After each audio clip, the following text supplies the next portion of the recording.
Hello, everyone. Welcome back to our strategy and planning series. I really hope you're enjoying the event so far. Now, I'm really excited to introduce our featured speakers for today. We have Mike Iannuzzi and Justin Keller of Drift. Mike is the Director of Sales Development at Drift. He is a progressive business leader with extensive experience and passion for building and leading high-performance teams. By combining vision and pinpoint execution, he's helped companies like Gainsight, Pendo, 15Five, and Siemens build brand identity, scale business, establish winning cultures, promote professional development, take products to market, and reach acquisition and IPOs. Mike is a results-oriented servant leader that loves to teach, lead by example, and orchestrate win-win outcomes. And then we have Justin, who is the VP of Revenue Marketing at Drift. He is an award-winning B2B marketer with more than 15 years of experience in integrated marketing, operations, sales, and customer success teams. So obviously, we are in really great hands today. So with that, I'm going to pass things over to Justin to kick things off. Justin, all yours. Thank you so much, Claudia. Hello, everybody. Welcome to the 7 marketing and sales trends that we think that you need to look out for in 2023. I know these kinds of presentations are usually very tech-centric, right? Buy AI, buy intent data. And to be clear, we are very pro-tech. I'm all for it. But we wanted to take a little bit of a different tack with you today. So rather than technology and get buyer behavior kind of trends, we're going to focus on the trends that center around the work that we think we all need to be doing in 2023. It's been a really tough 3 years. We can't seem to decide if we're in a recession or not. Budgets are tight, resources are short, but we think there's one thing that we all have an abundance of, and that's hustle. So these are the 7 things that we think are worth working harder and smarter on in 2023. Like Claudia said, I'm Justin Keller. My whole universe revolves around pipeline here at Drift. And I couldn't ask for a better partner in crime, both for pipeline, but also to talk about these trends than my friend Mike. Mike, you want to introduce yourself? Yep. Hello, everyone. Mike Iannuzzi here. I'm the Director of Sales Development at Drift. Really excited to break down some of these trends that we've been seeing in marketing and sales. And again, couldn't be doing it with a better partner in crime, Justin. So, Justin, get into it. Let's get into it and talk about these trends. Let's do it. So here they are. So you know what you're up for. First, we're going to talk about one-to-one. This is the one I'm most passionate about on this whole list. I may go off on a diatribe. We're going to talk about building systematic pipeline. We're going to talk about marketing and sales development alignment. Getting both high output and high morale out of your teams. Yes, it's true. It's possible. We're gonna talk a little bit about how we do that here. We're gonna talk about driving customer revenue, which if we're in a murky, turbulent economy is more important than ever. Talk about prospecting as a team. And lastly, creating urgency. And we're gonna be urgent getting all the way through all 3 of these. So we're gonna go quick here. But let's start talking about pipeline, or I'm sorry, one-to-one. The market is noisier than it has ever been, right? There's thousands and thousands of people vying for the share of wallet. And if you're going to make an impression in this crazy market, the most important thing you need to do is show your target accounts how much you care. I'm going to go ahead and say that like really caring is probably the #1 thing that you and your team can do to have a competitive advantage in the next year. And one-to-one is really tough stuff. It takes a lot of data. It takes a lot of time and effort. It is tough to scale, but it's one of those things that when you get the company aligned, all your customer-facing teams aligned in creating a very personalized experience, it galvanizes the whole company. It gives you a shared mission, and it creates a lot of pipeline and revenue when you do it right. So whether it's one account for your company, whether it's 10, whether it's 100, you need to be asking yourself, what are we as a team, and that's sales, that's marketing, that's sales development, what are all of us doing together to create highly personalized, thoughtful experiences for our most important accounts. So it, like I said, needs to be incredibly cross-functional for this to work. So marketing, I'm talking to you first. You need to have your data game on lock. And I know that's easier said than done, and that data is an absolute dumpster fire that no one wants to get near. But I will say, though, that when you're focused on your tight number of accounts, getting that data straight makes it easier, right? When you're focusing on just a few accounts, you don't need to worry about every account record in your CRM. You just need to focus on the ones that are most important. And when you figure out what you need to know about those accounts to create a really spectacular one-to-one experience, you can figure out how to scale out that data, which will then in turn make it easier to select target accounts. See what happens? You start to create a virtuous cycle. And that's what happens when you start with this really, really tight one-to-one focus. quick PSA. This is something I feel very passionate about. This is, get your pencils ready to take this one down. I feel very, very strongly that account selection should be done in partnership with sales, right? So marketing, use your data to create a strong list of probably too many accounts, but the ones that are, they fit your ICP. Data says these are great fit accounts for you based on whatever firmographics, whatever historical data you've got. And then take that last list and give it to your friends in sales and let them pick from that list the accounts they want to work. Once you've got that list figured out, personalize every damn thing you can. Use their company's name and logo in the creative, the email, the web page, the chat. The more you do this, the better engagement you'll have. One thing we do at Drift is we have our AEs create a personal video that introduces themselves. So when a target account comes to a landing page, Drift pops up, the video from the AE starts playing, the AE introduces themselves, it creates outrageous engagement. But when it really comes to life with these one-on-one programs is when you put them in the hands of your SDR team, which is where I'm gonna have Mike take the mic. Absolutely. And I think, if we think about this one-to-one hyper-personalization, I think the biggest thing that I could take from Justin is going to be around systematic pipelines. Justin, if we can jump in and talk a little bit about that, that would be great. So I think the biggest thing around mobilizing and creating pipeline from all the great work that marketing's doing and product marketing and things like that is to have a plan, right? Understand account tiers or account grading. Right? What are the super hot accounts that you want to be hyper personalized with? What are the maybe B accounts that you can be personalized but automate some motion? What are the C accounts that you can run a nurture stream to try and get them to engage with marketing content and then float up? But I think setting goals and managing to those goals is absolutely key. That way, you got to stick your neck out a little bit. You got to say, hey, I think we're going to get X amount from inbound, X amount from outbound, X amount from channel. And if you hit it, great. If you exceed it, even better. If you miss it, then you can go back and understand why you missed it and really kind of course correct moving forward. And I think that's super important. And just kind of like I gave that example around having a systematic approach.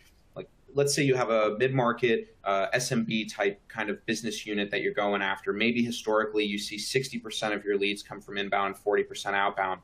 Marketing should understand of that 60%, where are each of those leads going to come from and how are they going to convert based on conversion rates? And outbound, what are you focusing on? How are you thinking about a systematic approach? Even SDRs working with account executives. What are we going to hyper-personalize? What are we going to have a mixture kind of run rate and hyper-personalized? And then what are we going to have just complete automation to kind of keep the momentum going? That's absolutely critical. And thinking about how you divvy this up, you can do this quarterly, you can do this biannually. That's what I would recommend. And that's a trend that I've been seeing going really well. Justin, I don't know if you want to add anything to this.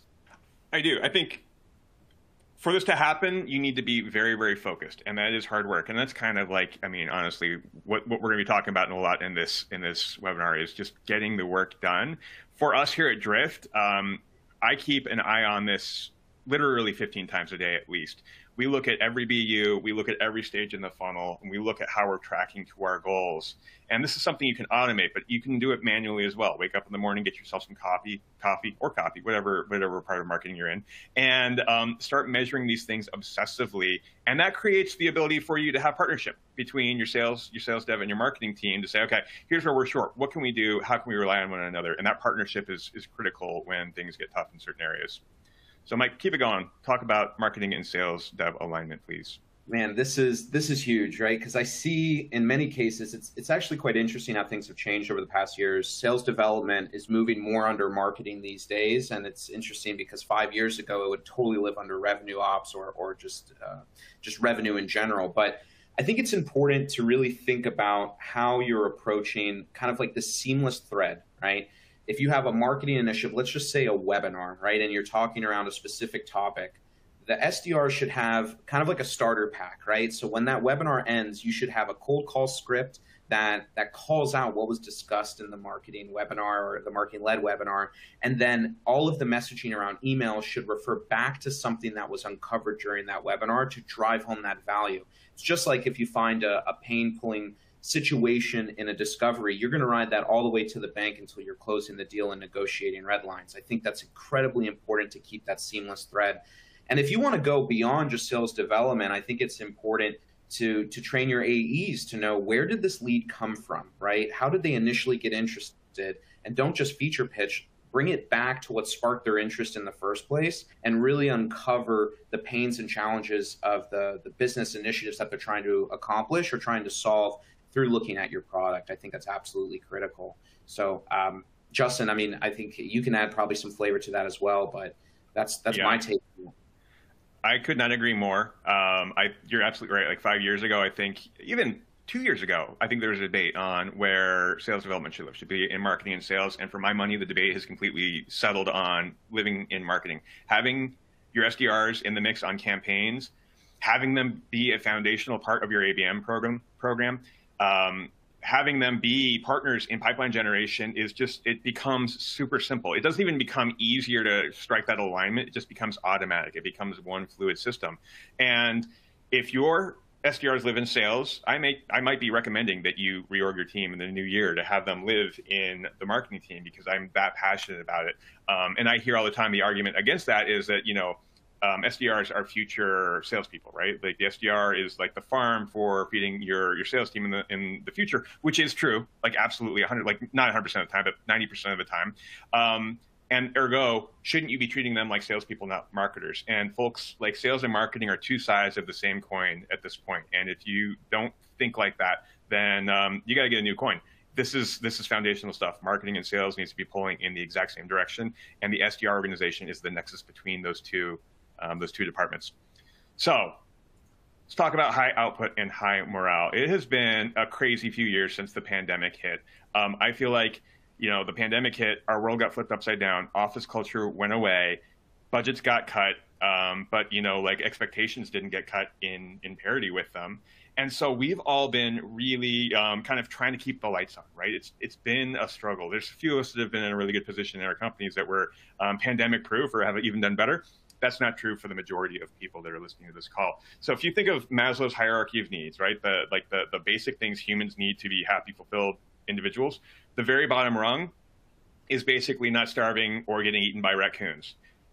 Rung above that is safety and security. And that's where we have all been living for the past 3 years, right? Like just trying to do what we can to eke by, keep our sales team off our back. But the rung above that is love and belonging. And I don't want to sound too cheesy, but that's where we need to be in order for sales and marketing to really succeed. We need to be able to get that altitude to really, put some big points on the board. And so that's where, especially when we're thinking about like that one-to-one program we started off with, that's where the love and care needs to go into all of your sales and marketing programs. But that also needs to trickle down into the individuals on your team, which Mike's got a big team. And Mike, talk to us about how you handle such a big SDR organization. Yeah, absolutely. I think, obviously you want to hire the right people, right? That you can motivate and that are hustling for something greater, whether that's, professional growth, making money, making an impact. I think all of those things are really important, and understanding each of your individual contributors and managing to their individual motivators is absolutely key. But I was on an interesting call over the last week or so, and I was consulting somebody around Drift, and they said, well, what if they don't hit the conversations coming through chat fast enough? Like, what should we do? Should we, punish them? And I'm like, absolutely not, right? Incentivize the right behavior that you're trying to achieve and make it a positive thing, right? Like encourage appropriately and, use spiffs. One big thing that I like to use is something called manufacturing hours.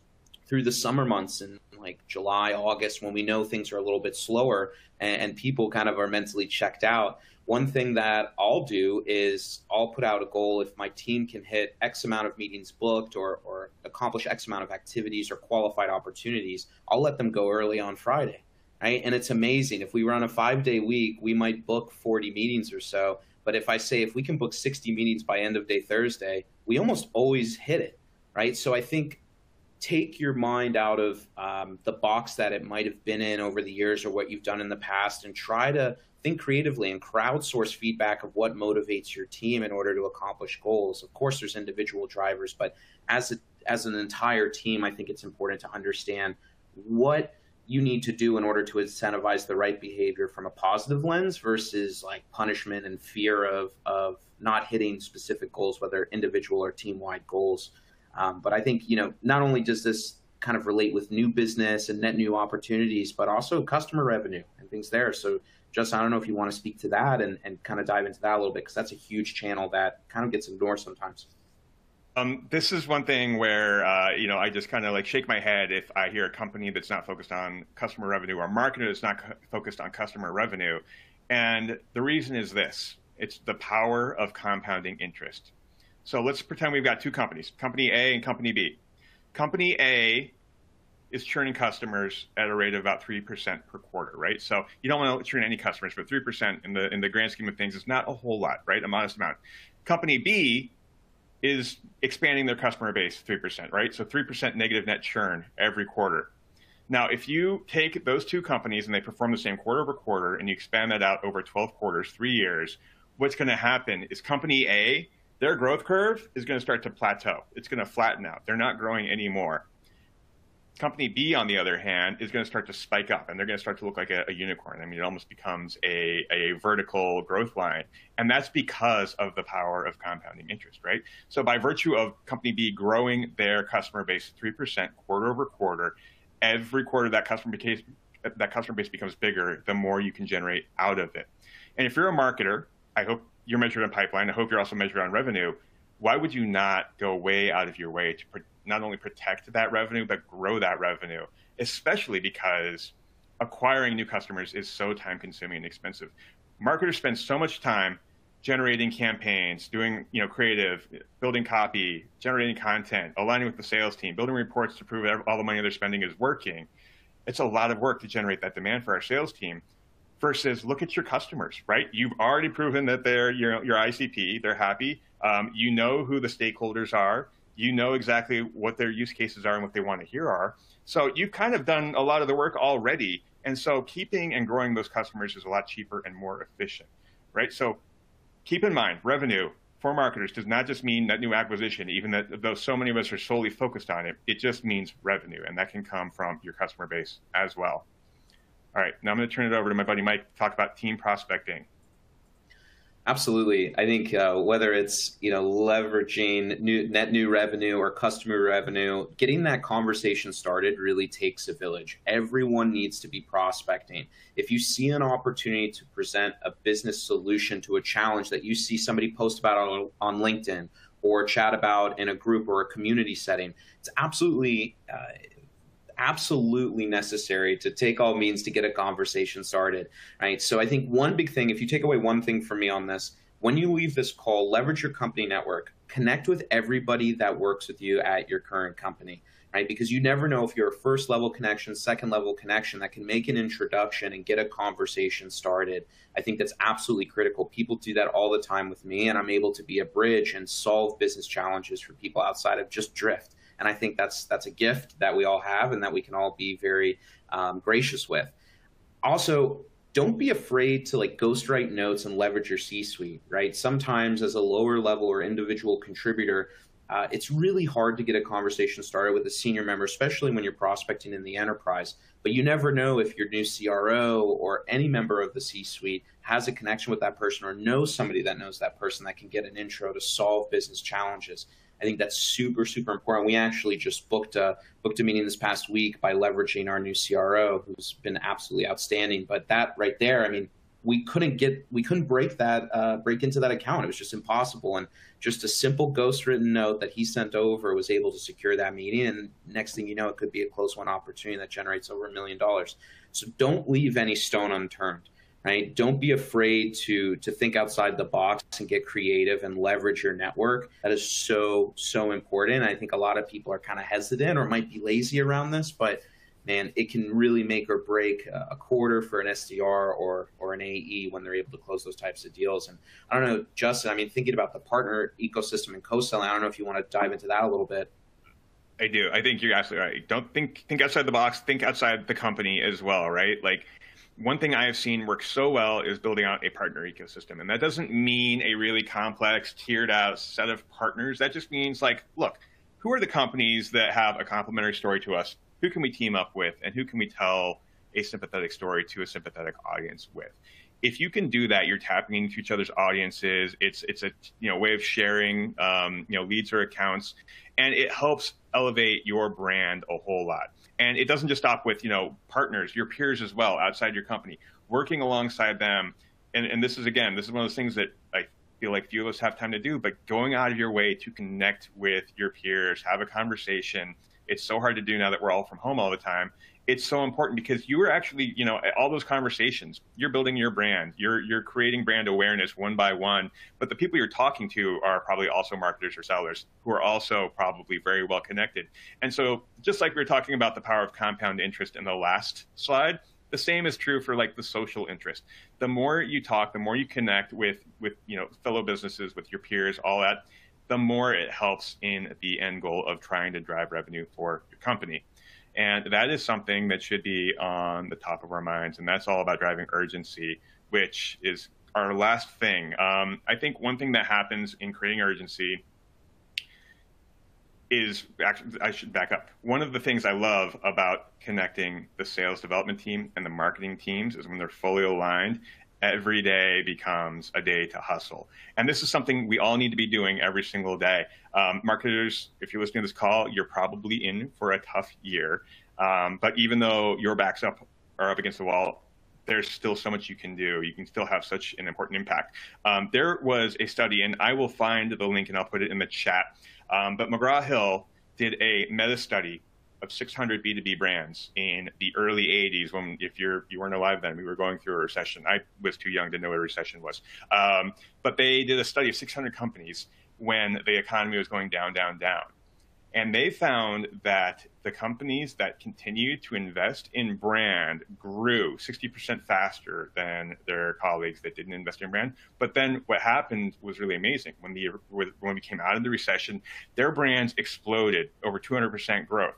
So even though you feel like, times are tough, resources are short, continuing to hustle, investing where you can, being smart about those investments, sure, but don't let your CFO kneecap you when you're trying to build your brand.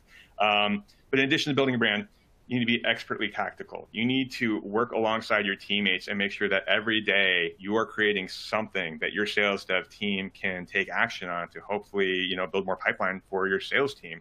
And that's where I'm going to hand it, just like, I would do this at work. I'm going to hand it off to Mike. Yeah, there's no doubt that the economic environment right now is crazy, right? And it was crazy back at the beginning of COVID, right? And leading, from my personal experience, leading a team through COVID, there were so many unknowns. And I think that's kind of where we're at right now. But I would really encourage teams to focus on the alignment of positive business outcomes, like what are the feel-good type aspects of the product that you're trying to sell, but also the ROI. And if you can combine those, you can build urgency, right?